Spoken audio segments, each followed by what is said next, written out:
On this last and seventh day of the November 98 retreat, we will read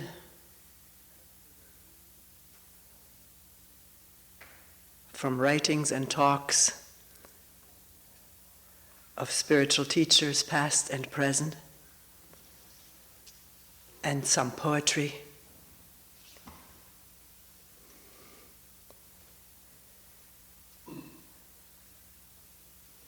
The first selection will be from the teaching, the Zen teaching of Wang Po, which I've read from since I've begun this work.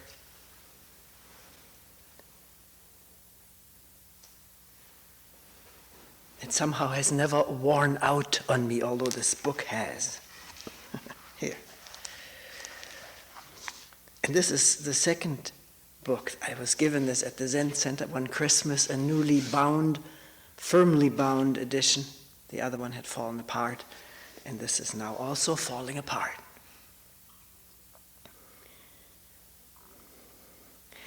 The few selections are not to present Wang Po, who lived about 1,000 years ago, taught in China,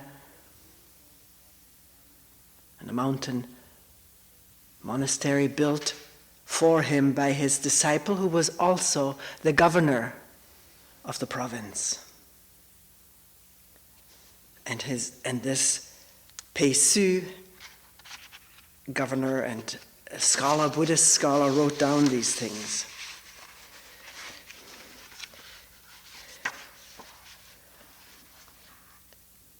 Recently I read someplace it wasn't really Wang Po's writings and teachings. Well, whose were they? It doesn't matter whose they were. It's a name anyways.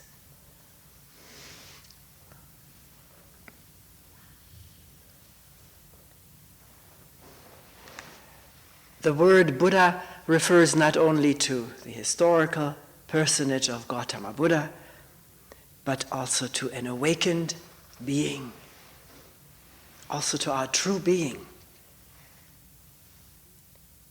the ground of all of us. Buddhists call it our Buddha nature.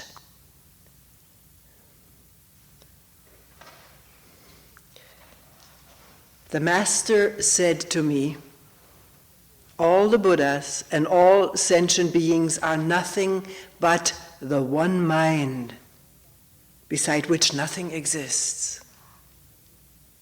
This one mind, which is without beginning, is unborn and indestructible. It is not green nor yellow and has neither form nor appearance. It does not belong to the categories of things which exist or do not exist. Nor can it be thought of in terms of new or old. It is neither long nor short, big nor small, for it transcends all limits, measures, names, traces, and comparisons. It is that which you see before you. Begin to reason about it, and you at once fall into error. It is like the boundless void which cannot be fathomed or measured. The one mind alone is the Buddha, and there is no distinction between the Buddha and sentient beings, but that sentient beings are attached to forms and so seek externally for Buddhahood. Buddhahood meaning liberation, enlightenment, freedom. By their very seeking, they lose it. For that is using the Buddha to seek for Buddha, using mind to grasp mind. Even though they do their utmost for a full eon, they will not be able to attain to it. People do not know that if they put a stop to conceptual thought and forget their anxiety, the Buddha will appear before them. For this mind is Buddha, and Buddha is all living beings. It's not the less for being manifested in ordinary beings, nor is it greater for being manifested in the Buddhas.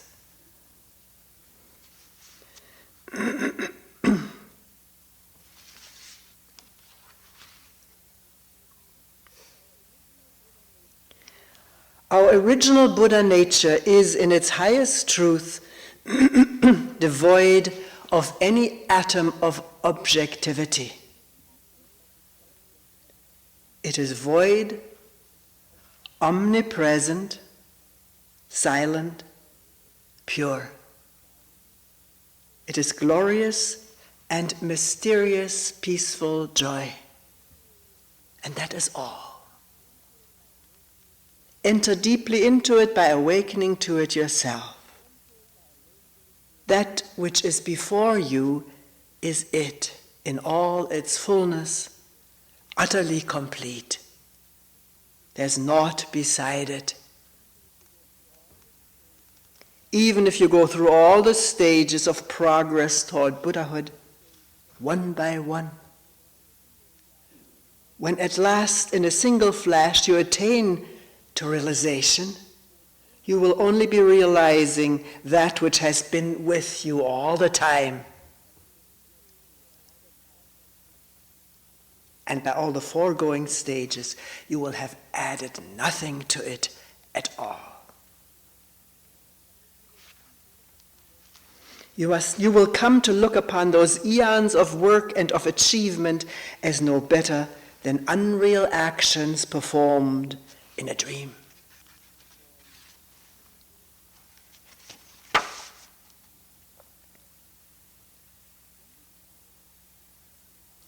When we talk of the knowledge that I may gain, the learning I may achieve, my intuitive understanding, my deliverance from rebirth, my moral way of living, our successes make these concepts seem pleasant to us.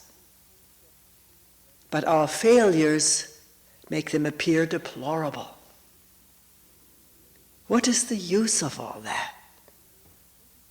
I advise you to remain uniformly quiescent and above all activity. One could say uniformly quiescent in the midst of turmoil, not for it or against it. That's what it means, be above all activity. Do not deceive yourselves with conceptual thinking, and do not look anywhere for the truth. For all that is needed is to refrain from allowing concepts to arise. We talk about storyline, headlines. Refrain from them. It is obvious that mental concepts and external perceptions are equally misleading, and that the way of the Buddhas is as dangerous to you as the way of demons.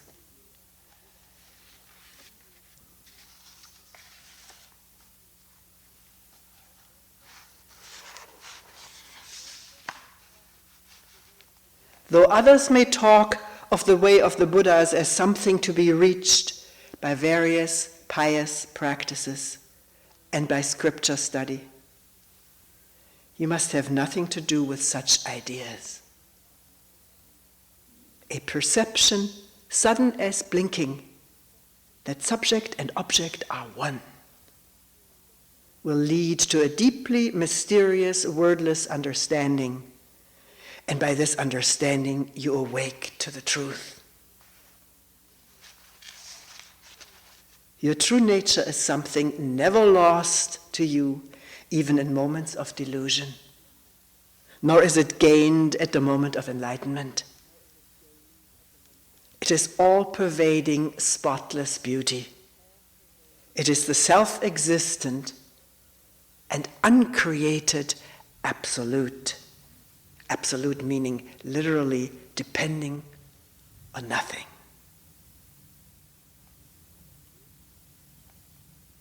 It is a jewel beyond all price.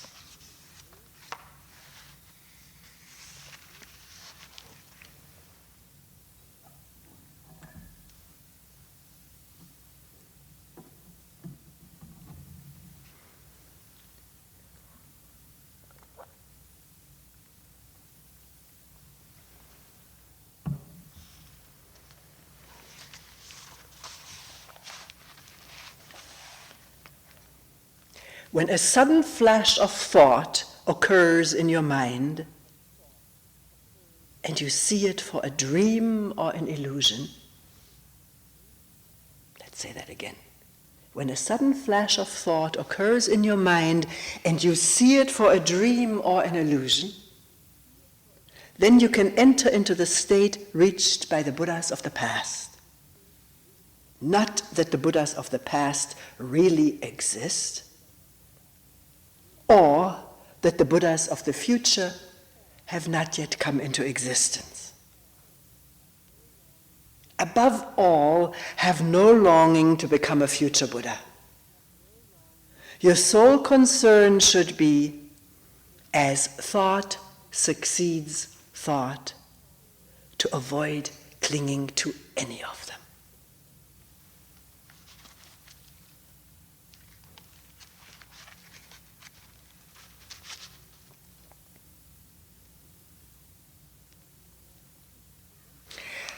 Question about how can we prevent ourselves from falling into the error of making distinctions, meaning judgments and associations between this and that. Wangpo.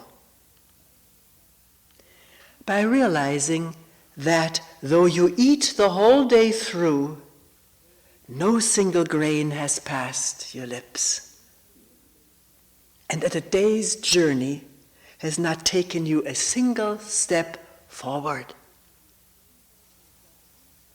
Also, by uniformly abstaining from such notions as self and other. Do not permit the events of your daily lives to bind you, but do not withdraw yourselves from them.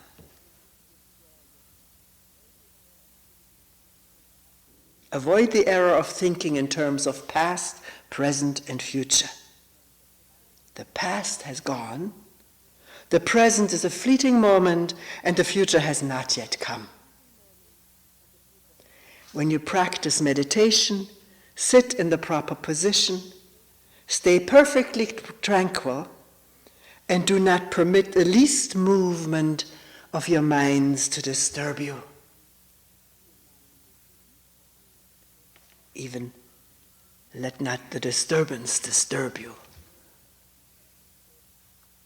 Let it be. What is it? That's what it is. This alone is what is called liberation. Be diligent, be diligent.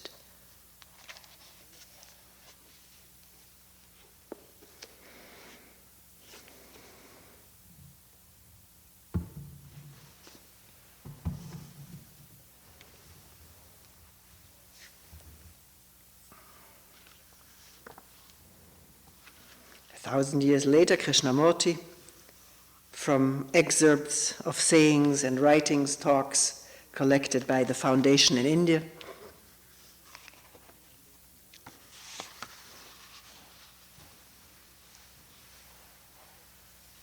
this is one of the oldest.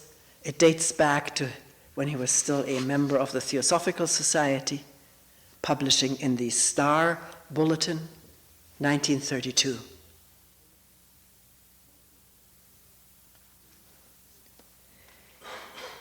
The individual problem is the world problem. If the individual has found happiness, has created order within themselves, then they will create order in the world around them. And In helping others to solve their own individual problems, they will help to solve the world problems. You think that in seeking the liberation of the self, there is a suggestion of egotism. You think that to be eternally happy is a selfish realization. You think that to be free from all sorrow and strife is a desertion of the world. This is a misconception. Liberation is the very antithesis of the sense of the ego, of I-ness. It is the ultimate realization for all people.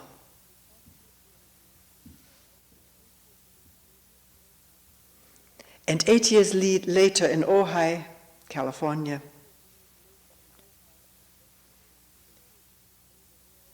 I personally feel that the world is myself. That what I do creates either peace or sorrow in the world that is myself. And as long as I do not understand myself, I cannot bring peace to the world. So my immediate concern is myself, not selfishly, not merely to alter myself in order to gain greater happiness, greater sensations, greater successes. For as long as I do not understand myself, I live in pain and sorrow and cannot discover any enduring peace and happiness.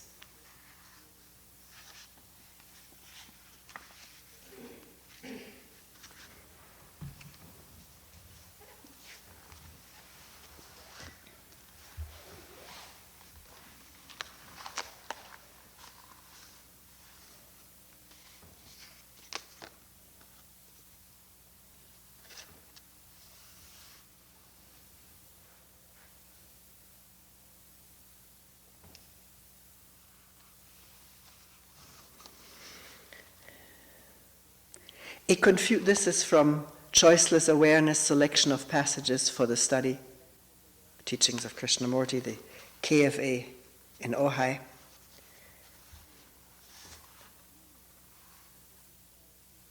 A confused mind seeking clarity will only further confuse itself, because a confused mind cannot find clarity. It is confused. What can it do? Any search on its part will only lead to further confusion. I think we don't realize that. When it's confused, one has to stop pursuing any activity. And the very stopping is the beginning of the new, which is the most positive action, positive in a different sense altogether.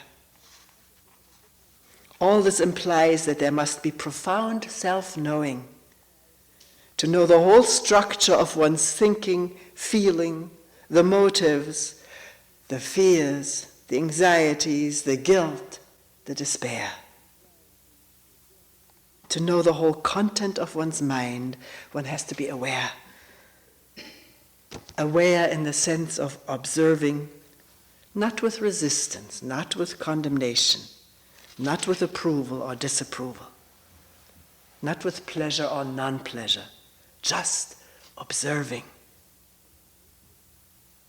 That observation is the negation of the structure of a society which says, you must not.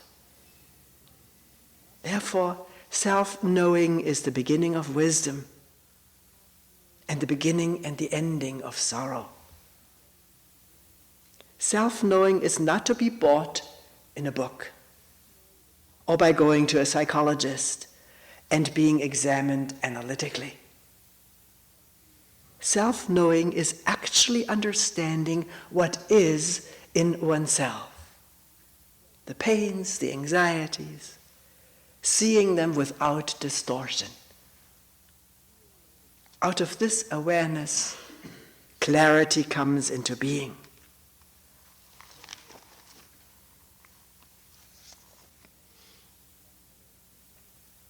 was in New York. This is in London in 62. The other one was also in the 60s.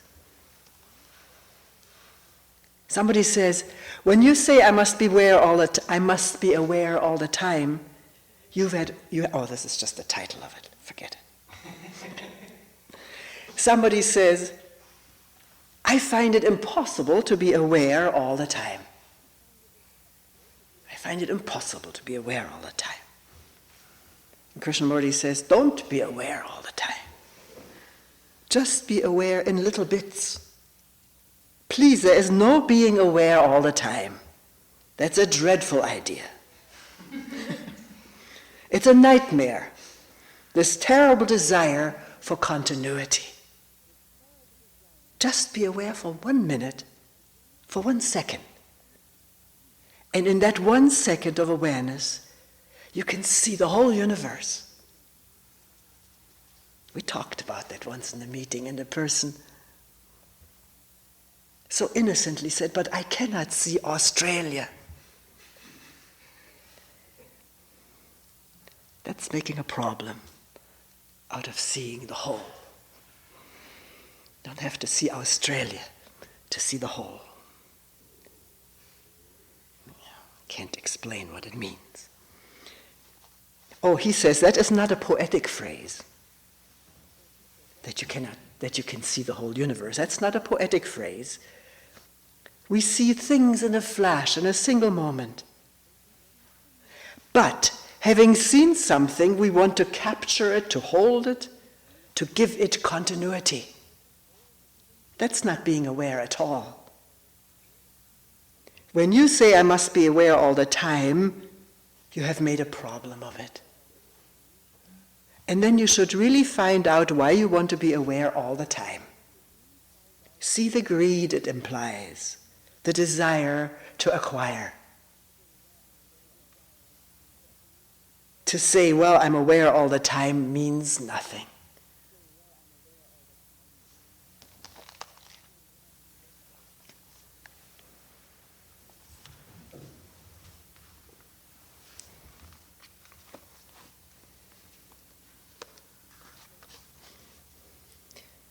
This is from the Flame of Attention, also Krishnamurti. It is immensely important to know and to understand the depth and beauty of meditation. Human beings have always been asking from timeless time whether there is something beyond all thought, beyond all romantic inventions, beyond all time. We've always been asking, is there something beyond all this suffering, beyond all this chaos, beyond wars, beyond the battle between human beings? Is there something that is immovable, sacred, utterly pure, untouched by thought, by experience? This has been the inquiry of serious people from the ancient of days. To find that out, to come upon it, meditation is necessary. Not the repetitive meditation, that is utterly meaningless. There is a creative energy which is truly religious when the mind is free from conflict, from all the travail of thought.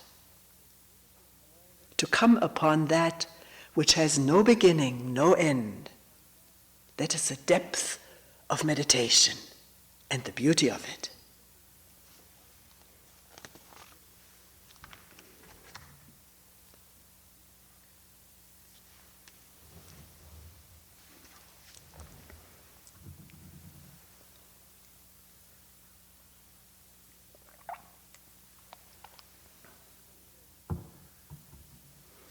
Almost contemporary with Krishnamurti is Nisargadatta.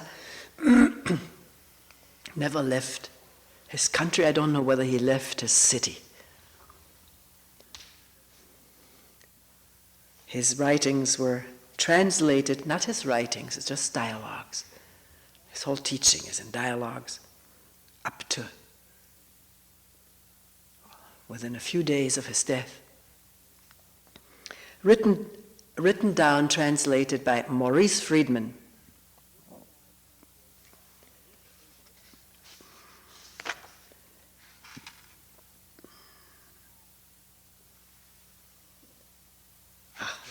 Let me read this here. Now, there are people here who have never heard it. And if you have heard it before as many times as I have, listen to it freshly. It's like magic. Questioner. Maharaj, you're sitting in front of me and I'm here at your feet. What is the basic difference between us? Nisargadatta. There is no basic difference. Questioner. Still, there must be some real difference because I come to you, you do not come to me. Nisargadatta. Because you imagine differences, you go here and there in search of superior people. Questioner. You too are a superior person. You claim to know the real, while I do not. Nisargadatta. Did I ever tell you that you do not know and therefore you are inferior? Let those who invented these distinctions prove them. I do not claim to know what you do not. In fact, I know much less than you do. Questioner. Your words are wise, your behavior noble, your grace all-powerful. Nisargadatta.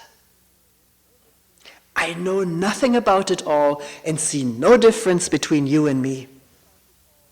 My life is a succession of events just like yours. Only I am detached and see the passing show as a passing show, while you stick to things and move along with them, stuck to them. Questioner. What made you so dispassionate? Nisargadatta. Nothing in particular. It so happened that I trusted my guru. He told me I am nothing but myself, and I believed him. Self in the Indian, Hindu system means the whole. The self, here written with a capital S. You could say, he told me that I am nothing but the whole. Nothing but the self, and I believed him. Trusting him, I behaved accordingly and ceased caring for what was not me nor mine. Questioner. Why were you so lucky to trust your teacher fully, while our trust is nominal and verbal? Nisargadatta, who can say it just happened so? Things happen without cause and reason. And after all, what does it matter who is who? Your high opinion of me is your opinion only. Any moment you may change it. Why attach importance to opinions, even your own? Questioner. Still you are different. Your mind seems to be always quiet and happy, and miracles happen around you. Nisargadatta. I know nothing about miracles, and I wonder whether nature admits exceptions to her laws. unless we agree that everything is a miracle. As to my mind, there is no such thing. There is consciousness in which everything happens. Let me read that again. As to my mind, there is no such thing. There is consciousness, the whole of consciousness, in which everything happens. It is quite obvious and within the experience of everybody. You just do not look carefully enough. Look well and see what I see. Question: what do you see? Nisargadatta: I see what you too could see here and now, but for the wrong focus of your attention. You give no attention to yourself. Your mind is all with things and people and ideas, never with yourself. Bring yourself into focus. Become aware of your own existence. See how you function. Watch the motives and the results of your actions. Study the prison you have built around yourself by inadvertence. It doesn't say destroy the prison, get out of the prison, overcome the prison. He says study the prison you have built around yourself by inadvertence. He doesn't say by your own fault.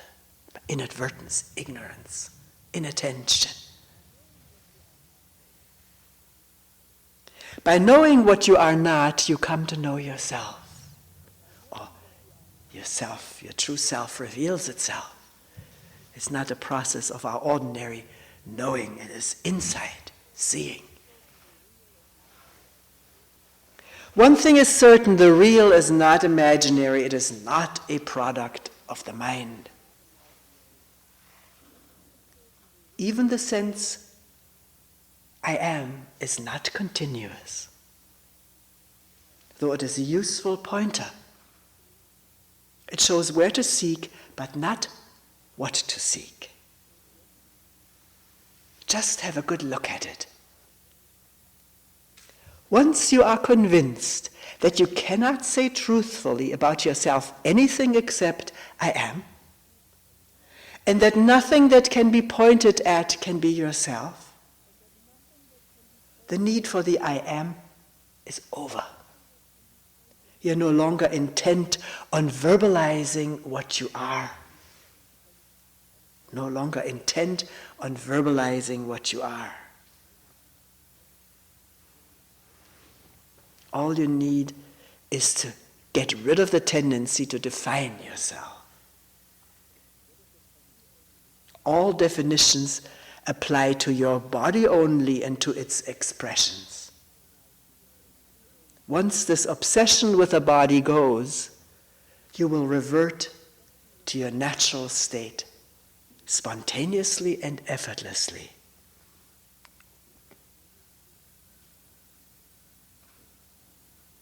We are one in being. We differ only in appearances. We discover this by being earnest, by searching, inquiring, questioning daily and hourly, giving one's life to this discovery.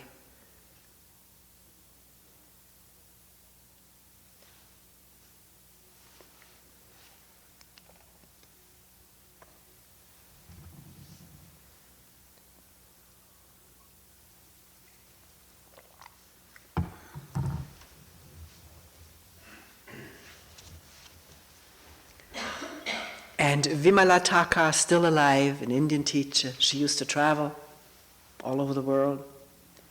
Now she stays home and people come to see her. These are talks, selection of talks given in Dalhousie in 1989.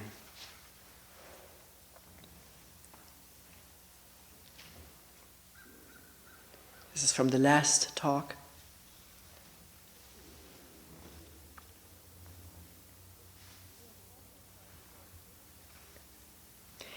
We are talking about an alternative way of living which is a meditative way of living.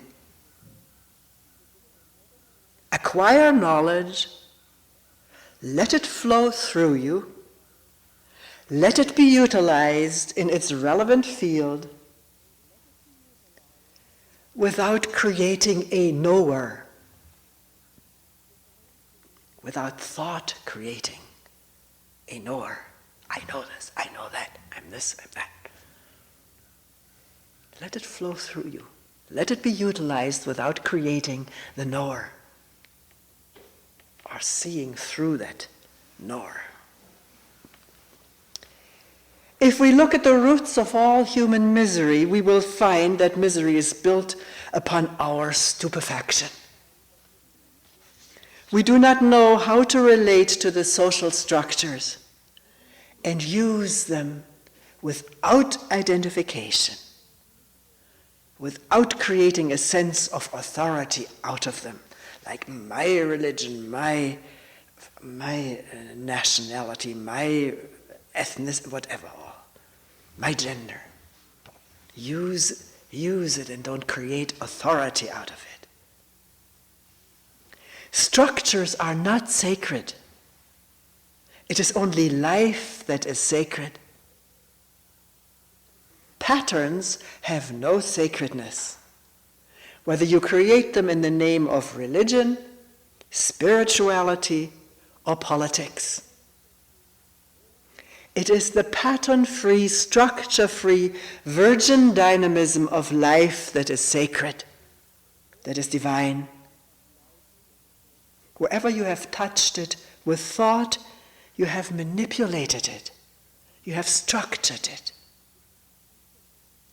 It has a utility, but not sanctity. It has a utility, but no authority. Knowledge itself has no power to bind you. It is the creation of the knower that is the obstacle.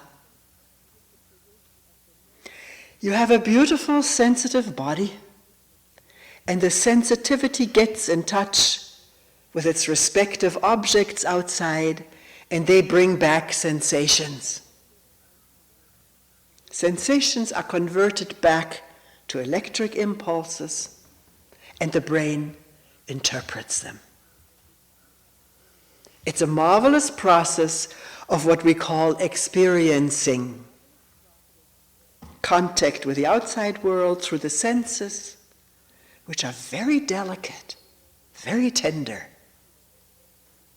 It is quite hard and arduous work to keep your sensual system pure, healthy, supple, and elastic. Let the experiences flow through the sensual system. Nothing wrong in a sensual sexual experience, but you create an experiencer and you get stuck in the experience and its likes and dislikes. If the sensual contact is allowed to flow through you without creating the experiencer, then the limited human-made world cannot corrupt you.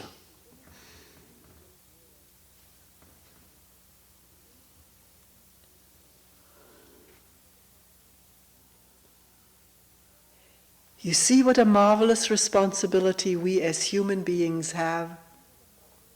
When there is no knower and no experiencer, which means thought isn't mulling it all over and weaving it into story and then clinging to that story. When there is no knower and no experiencer, there would not be any dogmatism. You don't become dogmatic, insistent, assertive, aggressive. Identification is the source of aggression. This is mine, this is me, my country, my religion, my this and that. Verbal aggression is the beginning of physical violence.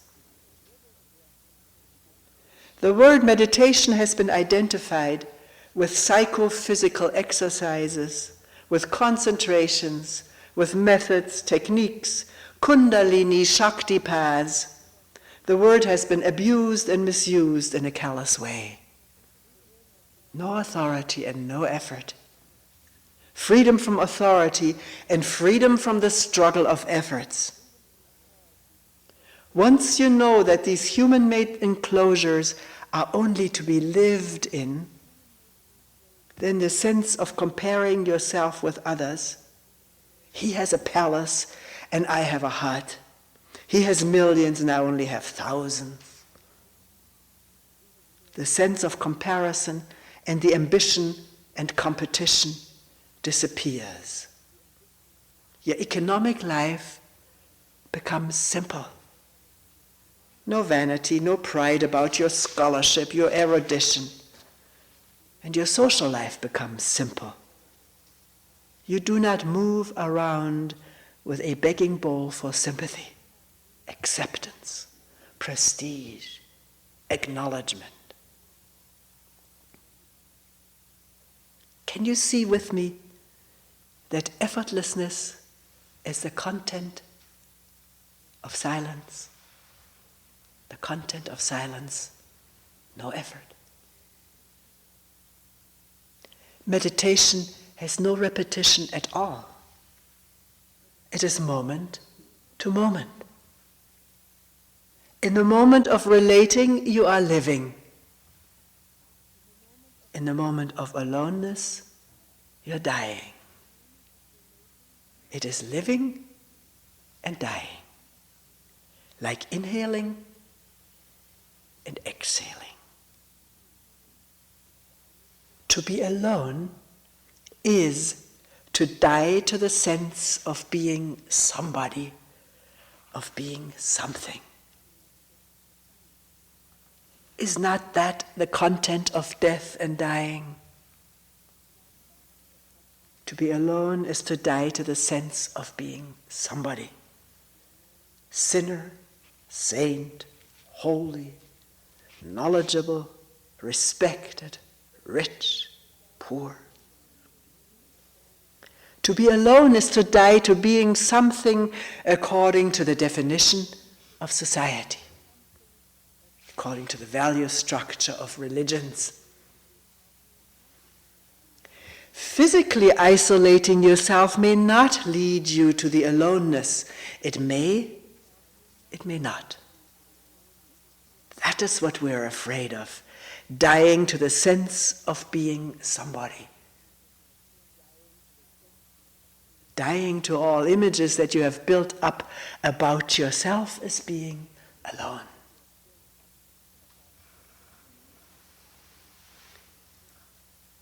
The way we are tackling the theme may be unusual, unheard of to many. It is a non-conventional way, a non-traditional approach. But I am really grateful that life brings you and me together.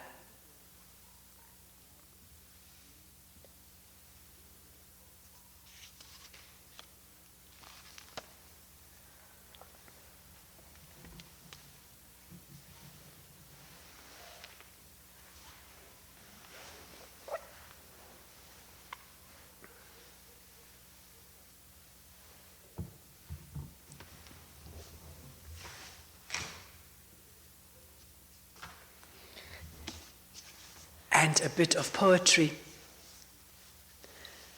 Some from a book, an anthology edited by Stephen Mitchell called The Enlightened Heart. A few poems by Rumi. Very popular these days, Rumi.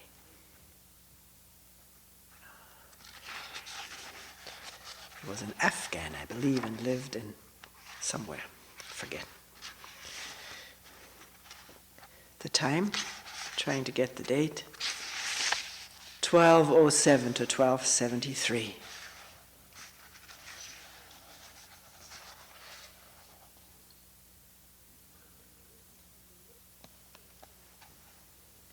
I have lived on the lip of insanity, wanting to know reasons, knocking on a door. It opens. I've been knocking from the inside.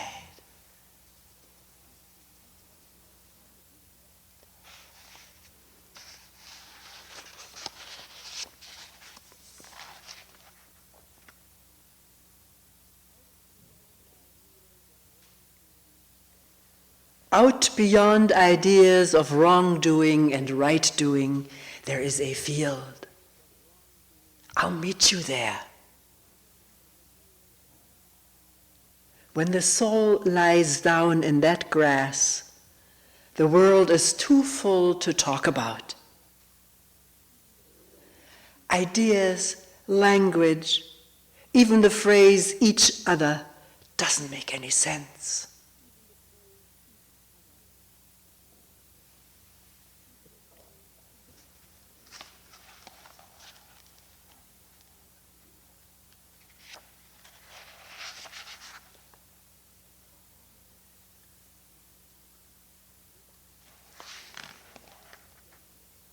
Outside, the freezing desert night. This other night, inside, grows warm, kindling. Let the landscape be covered with thorny crust. We have a soft garden in here. The continents blasted, cities and little towns, everything become a scorched, blackened ball. The news we hear is full of grief for that future. But the real news inside here is there's no news at all.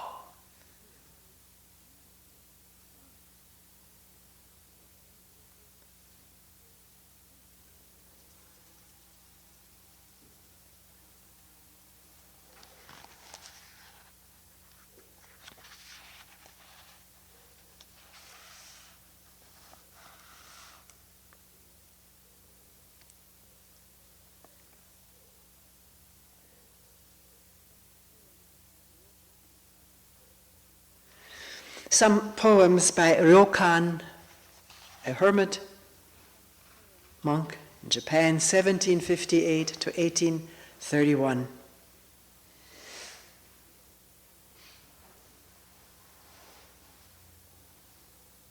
First days of spring. The sky is bright blue, the sun huge and warm. Everything is turning green. Carrying my monk's bowl, I walk to the village to beg for my daily meal. The children spot me at the temple gate and happily crowd around, dragging at my arms till I stop. I put my bowl on a white rock, hang my bag on a branch. First we braid grasses and play tug of war. Then we take turns singing and keeping a kickball in the air. I kick the ball and they sing. They kick and I sing. Time is forgotten, the hours fly. People passing by point at me and laugh. Why are you acting like such a fool? I nod my head and don't answer. I could say something, but why? Do you want to know what's in my heart? From the beginning of time, just this, just this.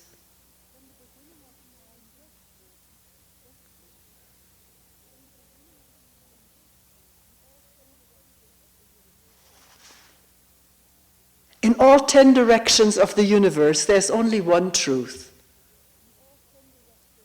When we see clearly, the great teachings are the same. What can ever be lost? What can ever be found? If we attain something, it was there from the beginning of time. If we lose something, it is hiding somewhere near us. Look, this ball in my pocket. Can you see how priceless it is?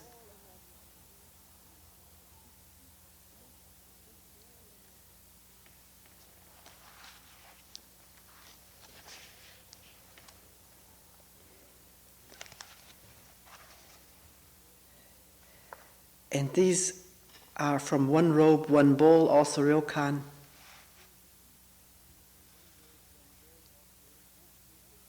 An evening dream. Everything must have been an illusion. I cannot explain clearly even one part of what I saw. Yet, in the dream, it seemed as if the truth were in front of my eyes. This morning, awake, is it not the same dream?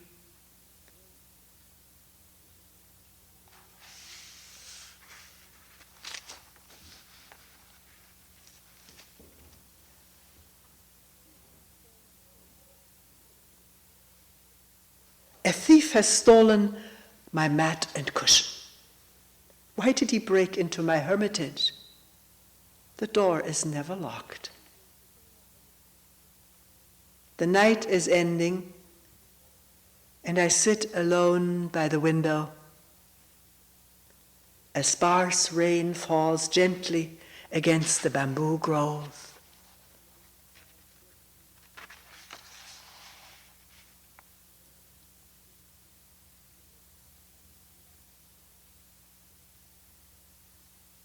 The thief left it behind. The moon at the window.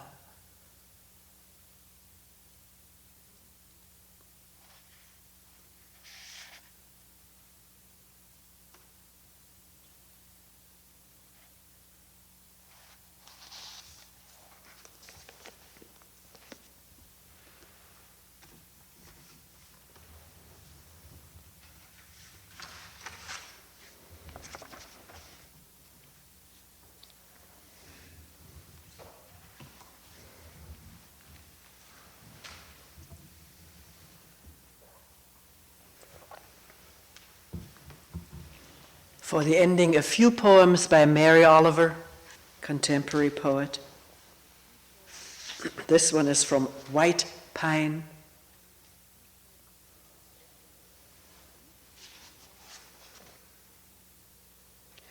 How beautiful this morning was Pasture Pond.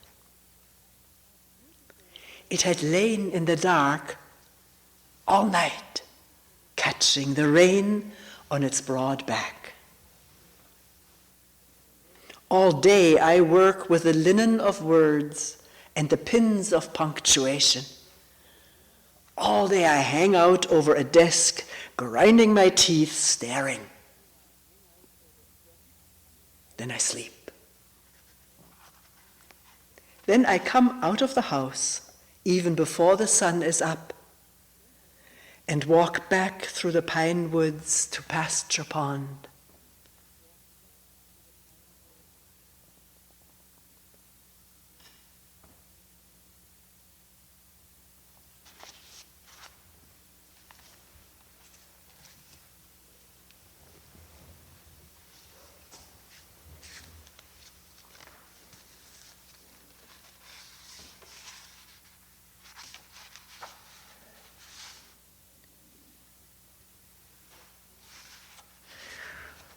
Singapore, from the House of Light.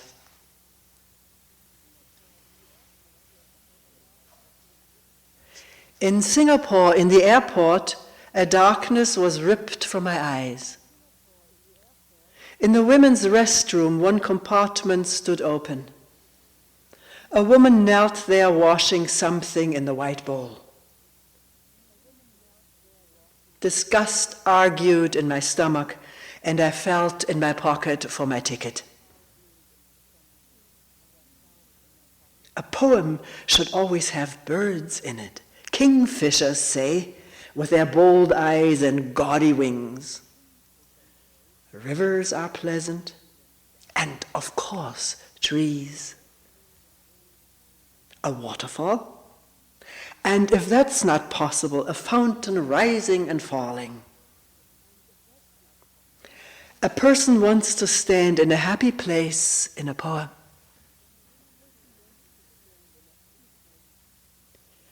When the woman turned, I could not answer her face. Her beauty and her embarrassment struggled together, and neither could win. She smiled, and I smiled. What kind of nonsense is this? Everybody needs a job. Yes, a person wants to stand in a happy place in a poem. But first we must watch her as she stares down at her labor, which is dull enough. She is washing the tops of the airport ashtrays, as big as hubcaps, with a blue rag. Her small hands turn the metal, scrubbing and rinsing. She does not work slowly nor quickly, but like a river. Her dark hair is like the wing of a bird. I don't doubt for a moment that she loves her life. And I want her to rise up from the crust and the slop and fly down to the river. This probably won't happen. But maybe it will. If the world were only pain and logic, who would want it? Of course it isn't. Neither do I mean anything miraculous, but only the light that can shine out of a life. I mean, the way she unfolded and refolded the blue cloth, the way her smile was only for my sake. I mean, the way this poem is filled with trees and birds.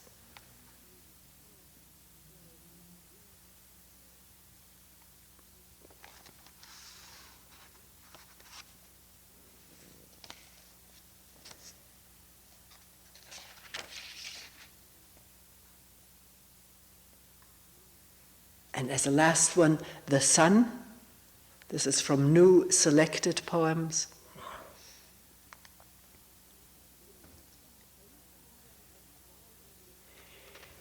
Have you ever seen anything in your life more wonderful than the way the sun every evening, relaxed and easy, floats toward the horizon and into the clouds or the hills or the rumpled sea and is gone?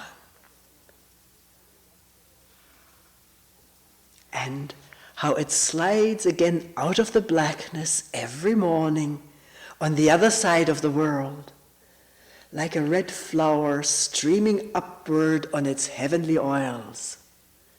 Say, on a morning in early summer, at its perfect imperial distance. And have you ever felt for anything such wild love? Do you think there is anywhere in any language a word billowing enough for the pleasure that fills you as the sun reaches out, as it warms you, as you stand there empty-handed?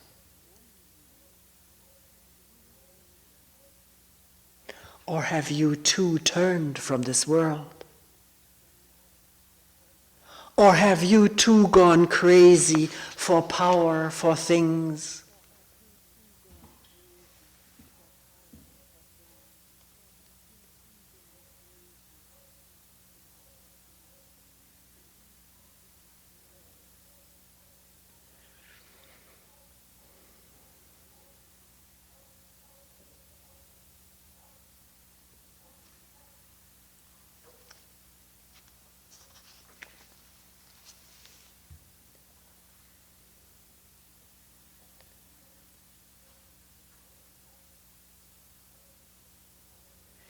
We will end here for today.